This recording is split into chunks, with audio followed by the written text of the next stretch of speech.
Est-ce que tout le monde voit la page de Oui, garde pour l'instant? parfait. Merci. Donc, voilà. Euh, mais donc l'idée ici, c'est de vous donner un aperçu des différentes possibilités pour mettre un espace à disposition de projets citoyens. Ceux qui étaient là à la séance de novembre, il y a un contrat, je pense, qui est le même, donc il n'y aura pas trop de redites. Par contre, ça reste tout aussi compliqué de montrer des belles images de contrats de mise à disposition. Donc, ça reste très lettré comme présentation, mais par contre, ce sera plus court. Et donc, je donnerai un bon temps de parole à Pauline, qui reviendra sur des cas plus concrets, parce que c'est vrai qu'en fait, la mise à disposition est souvent liée aux interrogations des propriétaires ou des développeurs sur comment va être mis en gestion un espace, comment s'assurer que les gens ne fassent pas n'importe quoi ou que ça perdure dans le temps. Donc, c'est lié aussi, c'est un peu le point de départ de la vie des projets. Et donc, ce sera intéressant d'avoir quelque chose de concret par rapport à ça. Donc, l'objectif, c'est de vous donner un aperçu général et de voir éventuellement à partir de quels éléments vous pouvez prendre des décisions euh, sur, sur cette mise à disposition.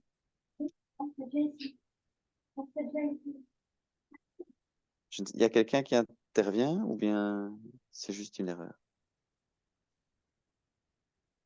Je continue. Vous m'entendez toujours? Oui, oui, très bien. J'ai Ok, coupé le micro de la personne. ok. Donc, on va avoir quatre types de mise à disposition qui sont en gros un contrat de bail, on va dire entre guillemets classique. Le Comoda, qui était aussi possible pour les professionnels au même titre que la convention d'occupation précaire. Et puis, une convention de subvention, on va dire, en nature. Et ça, Pauline pourra en parler concrètement parce que c'est le cas qu'elle va traiter. Alors, peut-être d'abord faire un petit rappel. Quand on parle de potager citoyen, en gros, à Bruxelles, il y a deux grandes situations possibles. Soit on a un espace qui est composé de petites parcelles individuelles et qui sont louées une par une, notamment par une administration. C'est le cas de certains potagers de Bruxelles Environnement. Si vous connaissez ceux qui sont au rouge cloître, c'est comme ça que ça se passe. Mais c'est des formules qui ont plutôt tendance à disparaître et à plus être utilisées par les pouvoirs publics parce que ça demande beaucoup de temps de gestion, notamment en RH. Euh, et donc là, on est sur des locations qui se font d'administration à particulier. Et donc, je pense que c'est pas le sujet ici.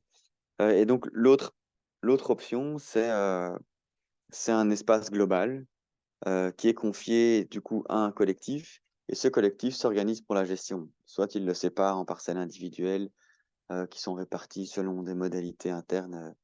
euh, et après, il y a une gestion collective, en tout cas du point de vue du propriétaire, de l'ensemble de l'espace, ou en tout cas une responsabilité collective vis-à-vis du propriétaire. Et donc, dans les deux cas, bah, l'idée, c'est d'avoir un contrat entre ce collectif et ses représentants et, euh, et le propriétaire de l'espace. Alors, la première option, ben, c'est un contrat de bail. Euh, Voilà, c'est un contrat qui est régi en Belgique par le Code civil. J'ai mis la référence là. Il s'agit juste de louer un espace pour un certain temps et moyennant un prix. Et donc là, ben, le locataire est obligé de payer le loyer. Alors la durée est librement déterminée. Et donc ça peut être à durée indéterminée, ça peut être limité dans le temps. Tout ça est contenu dans le contrat. Et en général, les termes du contrat sont relativement clairs. Ben, ça offre une sécurité pour les deux parties. Euh, et donc, en général, avec ce type de contrat, évidemment, ben, il y a un paiement.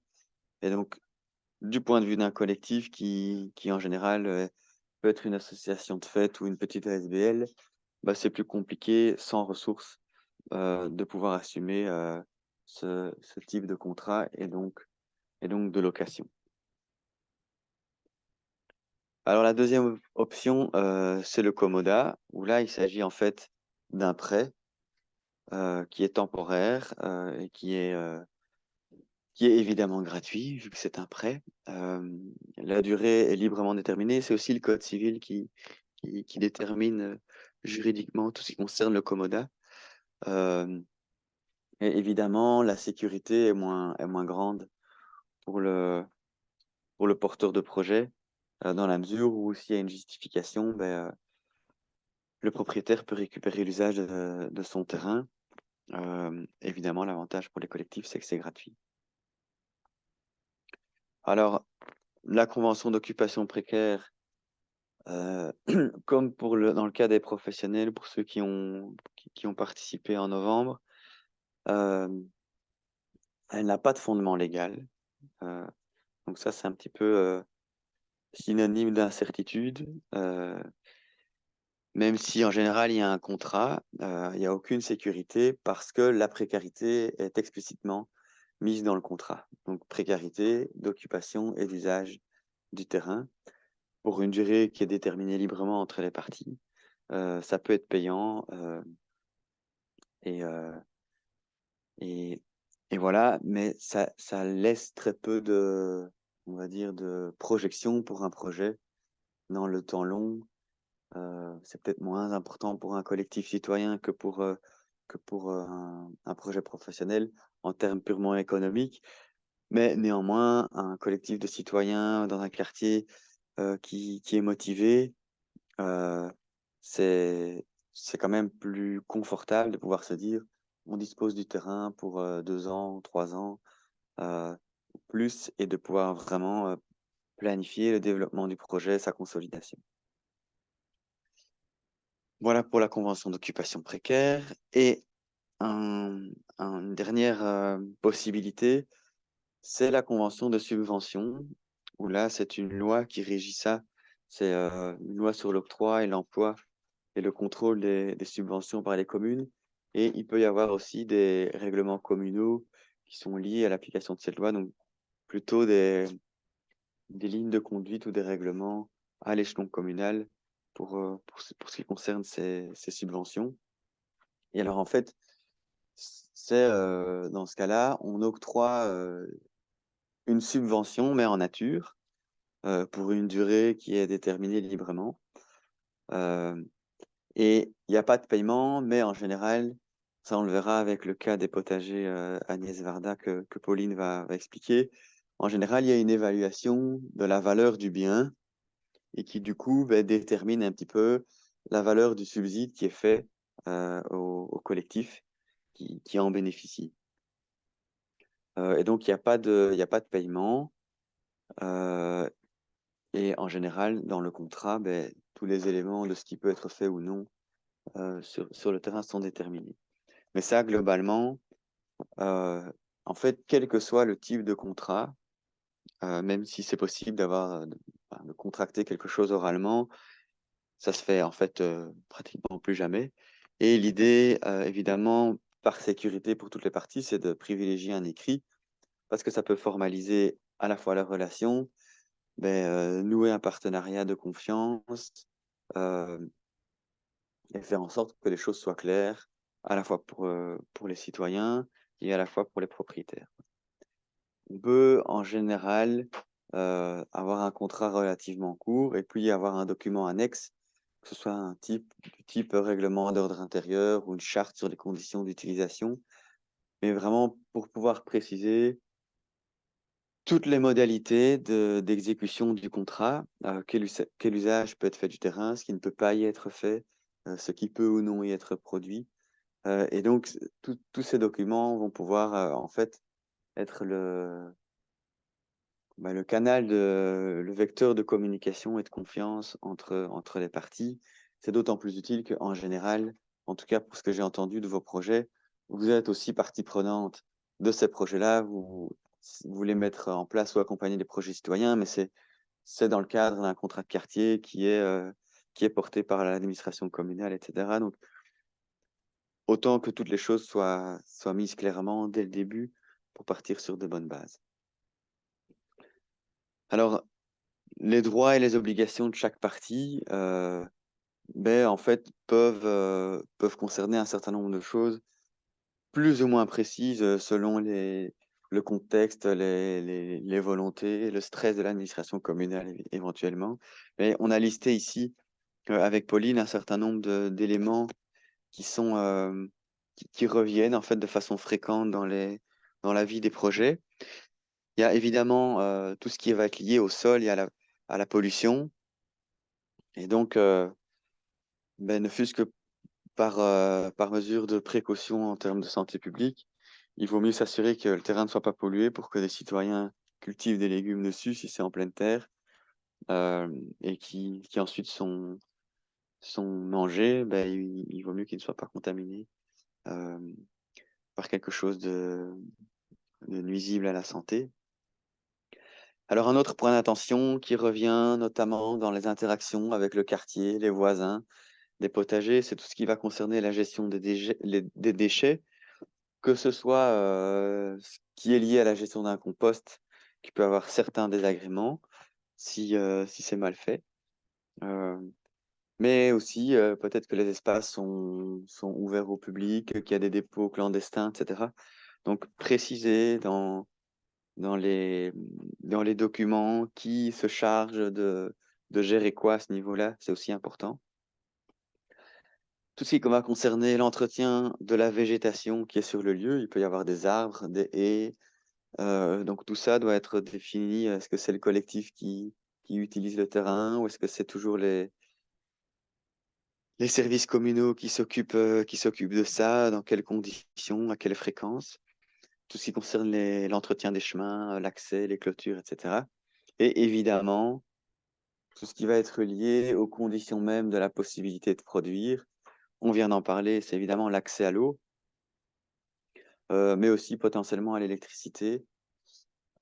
Si le projet doit se dérouler en bac, il faut pouvoir les construire, avoir du matériel qui nécessite peut-être de l'électricité. Est-ce qu'il peut y avoir des petites constructions? Ça dépend toujours du contexte à la fois urbanistique, dans quel type de zonage on va se situer, et selon le type de petite construction, si ça va faire l'objet d'un permis ou non. Euh, voilà, en général, on est sur des choses qui sont très très légères et de très petite taille. Mais il faut quand même toujours pouvoir avoir ça en tête au moment de lancer et d'accueillir un projet.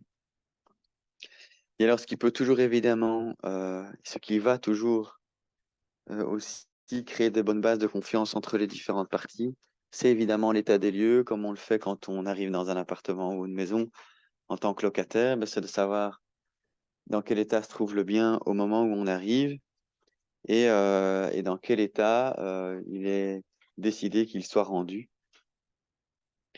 Euh, voilà, donc ça, c'est aussi un point à avoir en tête au moment de la mise à disposition d'un espace pour un potager. Voilà pour les points d'attention. Peut-être Pauline en aura d'autres, plus précis ou plus détaillés dans le cadre de son témoignage. Euh, du coup, je ne sais pas, soit on pose des questions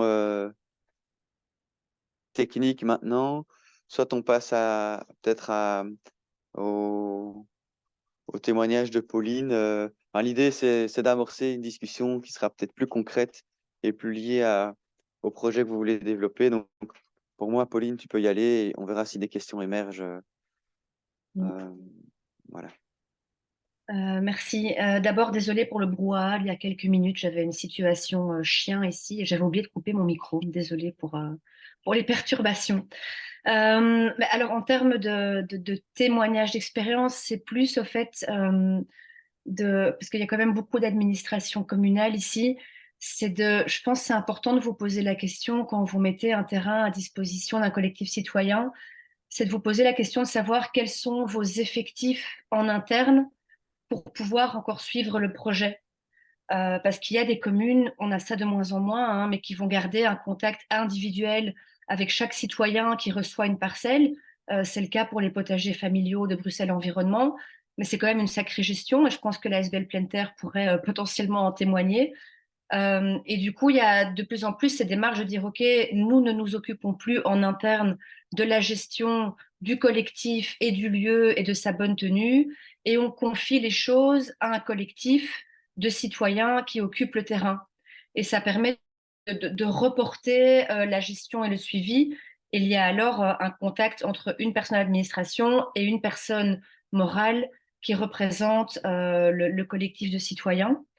Euh, et donc l'histoire du potager Agnès Varda, ben, c'est un potager, c'est un site qui est cultivé depuis plusieurs décennies, 30 voire 40 ans, qui a connu pas mal d'évolutions, mais qui a quand même comme spécificité, je trouve, et il y a d'autres sites comme ça, hein, je pense au site des Colombophiles à Anderlecht, je pense aux anciens potagers du Coberg, où maintenant Bruxelles Environnement a repris la gestion en interne, mais où ce sont des parcelles où des quidams se sont installés plic-poc au fur et à mesure du temps, où il y a eu éventuellement un lien avec la commune, où l'individu s'est signalé et a payé parfois des frais de location vraiment minimes mais annuels, qui n'ont pas forcément été suivis dans le temps.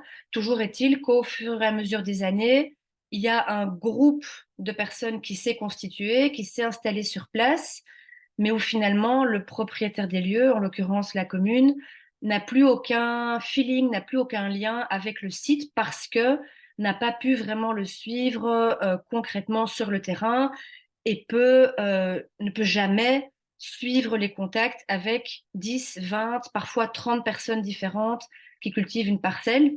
Et donc, ça va un peu à volo, comme ça se développe de manière très organique. Les personnes individuellement sont très contentes, mais si on veut une dynamique collective citoyenne, c'est là parfois que le bas blesse parce qu'il n'y a pas forcément un collectif. Et Pierre-Paul Jacques se transmettent les parcelles aux cousins, aux cousines, un peu comme bon leur semble. Et si une commune, à un moment donné, se dit non, nous, on veut vraiment une ouverture sur le quartier, on veut qu'il y ait une liste d'attente officielle sur laquelle les personnes peuvent s'inscrire, on veut que ce site soit ouvert sur son environnement et que ce soit pas un espèce de bunker, un espèce de truc fermé où seuls quelques élus ou quelques privilégiés ont le droit de cultiver. Et donc, qu'est-ce qu'a fait la commune d'Ixelles? Elle a incité les citoyens qui occupaient le potager Agnès Varda et qui l'occupent encore toujours à se constituer en ASBL. Et donc, chaque personne qui cultive sur le site est par défaut membre de la SBL et signe une charte d'occupation dans laquelle ces personnes s'engagent à respecter un nombre de prescrits sur comment occuper leurs parcelles. Et la commune d'Ixelles a annuellement une convention de subside, donc en non numéraire, un subside en nature, pour permettre à cette ASBL d'occuper le site, avec toute une série de droits et obligations, tant pour la commune d'Ixelles que pour la SBL, et donc par défaut pour tous ses membres, c'est-à-dire les citoyens et les citoyennes qui cultivent une parcelle sur le site Agnès Varda, toute une série de droits et obligations à suivre. Et ce qui me semble important, et François en a déjà vraiment touché un mot, c'est, ça peut paraître effrayant de faire une convention détaillée avec un règlement d'ordre intérieur pour un site, mais ça va permettre non seulement d'avoir les termes de la collaboration et de la mise à disposition qui sont clairs, et qu'au moment où on va se poser une question de savoir, tiens, mais les plaques d'amiante qu'on a trouvées là derrière un buisson, qu'est-ce qu'on en fait? C'est des questions réelles qui se posent. Les sacs poubelles qui ont été laissés par on ne sait trop qui, qu'est-ce qu'on en fait? Il y a une tempête, il y a un arbre qui menace de tomber. Il faut pouvoir intervenir tout de suite. Il faut que les citoyens puissent tout de suite savoir, OK, qui est-ce qu'on contacte pour venir s'occuper de cet arbre qui menace de nous tomber sur la figure. Et donc, ça va mettre les choses au clair dès le début, mais aussi ça va vous permettre, et je pense que c'est vraiment important en tant que pouvoir public, en tant que d'administration communale, de vraiment prendre le temps de vous poser et de vous dire, OK, on met un terrain à disposition d'un collectif citoyen, mais quelle est notre vision par rapport à ça? Qu'est-ce qu'on aimerait qu'il s'y passe dans l'absolu? Et qu'est-ce qu'on aimerait surtout qu'il ne s'y passe pas? Et je vois trop souvent, en fait, des terrains qui sont donnés comme ça, où c'est un peu une métaphore peut-être un peu forte, mais que j'ai souvent vu sur le terrain. On donne les clés d'un terrain de jeu à une bande d'enfants sans dire, OK, à quelle heure ça ferme, mais qu'est-ce qu'il faut faire, et on tape pas les petits copains, et tout le monde a le droit de venir. Et le fait, en tant que propriétaire des lieux, de se poser la question de la vision qu'on a pour ce terrain, ça permet en interne de réfléchir, et d'être plus précis vis-à-vis de soi en interne à la commune, mais vis-à-vis du collectif citoyen aussi, de qu'est-ce qu'on aimerait mettre en place et de du coup non seulement bien baliser les termes du contrat et de pouvoir réagir au cas où ça ne se passe pas tout à fait comme on le souhaitait, tant pour le collectif que pour l'administration communale, mais aussi ça permet de beaucoup mieux co-créer ensemble. Parce que si l'administration communale arrive avec une vision claire de voilà, nous, au fait, on voit ça comme projet, parce qu'on a observé dans le quartier que c'est ceci et ceci qui pourrait fonctionner, ou nous, en tant que commune, on insiste vraiment sur le fait que chaque citoyen puisse avoir accès à des herbes aromatiques cultivées en collectif, ça donnera déjà des pistes au collectif citoyen pour développer un projet en concertation avec l'administration communale qui met à disposition le terrain. Et ça permet de donner des balises. Et je pense que c'est vraiment important en tant qu'administration de se poser la question de qu'est-ce qu'on a les moyens de faire en termes de suivi par rapport à un terrain qu'on met à disposition, qu'est-ce qu'on a les moyens de faire en interne, tant en gestion de terrain, hein, l'entretien des sentiers, l'entretien des haies, l'entretien des arbres, qu'est-ce qu'on a les moyens financiers de faire? Est-ce qu'on a les moyens financiers de mettre à disposition un robinet d'eau de ville auquel les potagistes peuvent venir se servir? Est-ce qu'on a les moyens humains pour venir régulièrement sur place ou est-ce qu'on a les moyens humains pour répondre à des questions plic-ploc de Quidam? Est-ce qu'on ouvre une hotline pour le potager? Si on a les moyens, génial, mais je pense généralement dans les administrations communales, on n'a pas forcément les moyens humains que pour pouvoir répondre en permanence à plein de questions. Et donc de se positionner clairement par rapport à ça. Euh, et aussi par rapport à, voilà, est-ce qu'on voudrait que les gens cultivent en collectif? Combien de personnes est-ce qu'on verrait actives sur ce terrain? Qu'est-ce qu'on aimerait, nous, dans l'absolu? Est-ce qu'il y a un périmètre? Est-ce que ce sont les personnes qui vivent dans le périmètre direct qui ont accès? Ou est-ce que ce sont des personnes de partout à Bruxelles? Et donc de bien vous décider en interne sur qu'est-ce qu'on fait. Et ce sont toutes des choses qui peuvent se retrouver dans la convention, dans le règlement d'ordre intérieur. Et si je me mets à la place des citoyens, je pourrais dire, ouais, mais c'est l'administration qui veut contrôler et qui veut tout cadenasser. Mais je pense, même en tant que citoyenne, que c'est important parce que ça permet par après au collectif citoyen aussi d'être dans une ambiance qui va être beaucoup plus claire, où on va, je pense, éviter les conflits interpersonnels entre citoyens qui peuvent émerger de flous qui sont à la base des flous au niveau de la mise à disposition du terrain. Et si dès le départ, on sait, voilà, c'est pour telle personne, de tel périmètre, il y a une liste d'attente qui est centralisée par la commune, par la SBL, par un tel organisme, ça permet à tout le monde de démarrer avec des règles du jeu qui sont claires et où on ne se prend pas le chou, c'est le cas de le dire, à se disputer sur les règles du jeu, mais où on peut se mettre ensemble pour voir, OK, vu que les règles du jeu sont ça, qu'est-ce qu'on va faire? Et être beaucoup plus créatif et beaucoup plus dans la construction. Voilà, moi, c'est vraiment ça le principal en termes de retour d'expérience et je rejoins l'invitation de François plutôt à aller dans des questions-réponses par rapport à vos cas spécifiques. J'ai dit. Super. Merci, Pauline. Euh, mais voilà, je pense on peut passer à vos questions. Peut-être juste vous préciser qu'il y a quand même quelques petits liens utiles que vous pouvez consulter. Vous y aurez accès euh, dans la présentation qui vous sera envoyée ou qui sera aussi de toute façon disponible sur la page Good Food. Voilà, si vous voulez rentrer dans le détail d'un contrat, etc., ou solliciter un accompagnement spécifiquement pour ça, vous pouvez le faire via ces liens-là.